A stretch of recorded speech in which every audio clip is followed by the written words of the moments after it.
और अब कुछ खबरें तिजारती दुनिया से। हुजूसी सरमायाकारी सहूलियत कौंसिल ISFC की मुआवनत से तवानाई के शोबे में नुमायां पेशरफ्त हुई है।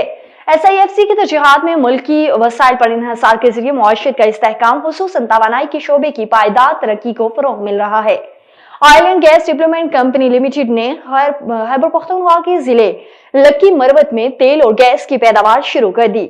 SNGPL नेटवर्क में गैस की शमूलियत से कौमी तवानाई की फराहमी में इस्तेहकाम मुमकिन है।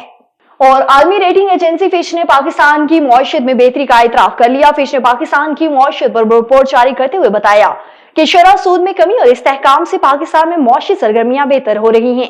स्टेट बैंक का शरह सूद 12% करना महंगाई में कमी की वजह बना। मुल्की मुआशी शरह नमो 3% रहने का इम्कान है। तरसीलात जरी बरामदाद और सख्त मॉनेटरी पॉलिसी से करंट अकाउंट सरप्लस रहा।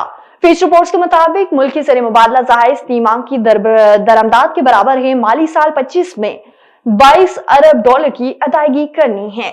और पाकिस्तान में फ्रांस के सफीर निकोलस गाले ने कौंसल जनरल एलेक्सिस चाटा के हमरा पाकिस्तान एयरपोर्ट्स अथॉरिटी हेडक्वार्टर्स का दौरा कर लिया।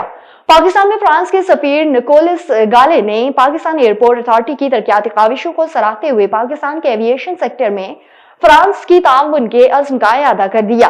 फाइनेंसी सफीर के दौरे के मौके पर director general PAA air vice marshal Zeeshan Saeed और सीनियर हुकाम ने मुआज़्ज़ज़ मेहमानों का खैर मकदम किया।